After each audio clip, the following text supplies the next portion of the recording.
ही ताजी दृश्य आपण पाहतोय शिवतीर्थ या निवासस्थानाच्या बाहेरून मनसे अध्यक्ष राज ठाकरे हे शिवतीर्थ यांचे निवासस्थान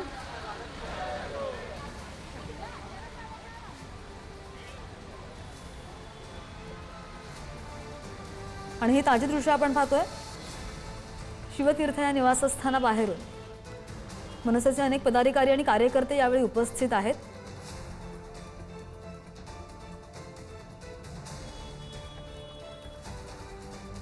आणि या संदर्भात अधिक जाणून घेणार आमचे प्रतिनिधी श्रेयस सावंत आपल्या सोबत आहेत। श्रेयस, मनसेचे बरेच पदाधिकाऱ्यांनी स्वतः राज ठाकरे शिवतीर्थाबाहेर आपल्याला उभे असल्याचं पाहायला मिळतंय।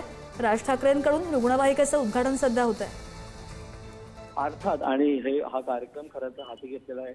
इकडे आपल्याला 4 रुग्णवाहिका दिसतात। त्या 4 रुग्णवाहिका मुंबईच्या रस्त्यांवर आणि एक धुळेच्या रस्त्यांवर आपल्याला पाहायला मिळेल।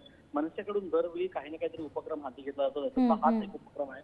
तर मनसे अध्यक्ष राज ठाकरे आता 2 रुग्णवाहिकेचं आरती करतात। आता ते पुढच्या रुग्णवाहिकेच्या आरती करतील आणि खऱ्या अर्थानं त्याच्यानंतर खऱ्या अर्थाने रुग्णवाहिका सेवेत रुजू होतील। मात्र जर आता बघितलं शिवतीर्थाबाहेर हे मुंबई म्हणजेच दिंडोशी विधानसभा असेल किंवा मग धुळे या परिसरात ही जी मंडळी आहे तिथे आलेली आहेत आणि लोकांना ह्याचा चांगला वापर व्हावा त्यासाठी आणि मनसे पक्षाकडून ही गोष्ट केली जाते असं आपल्याला म्हणावं लागेल।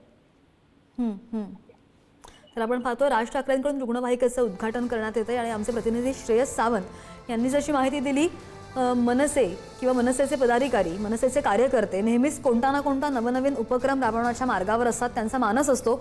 आणि शिवतीर्थाच्या बाहेरून निवासस्थानावरून बाहेरून आपण ही ताजी दृश्य पाहतोय। रुग्णवाहिका ज्या आहेत त्यांचं उद्घाटन मनसे अध्यक्ष राज ठाकरे यांच्याकडून करण्यात येत आहे।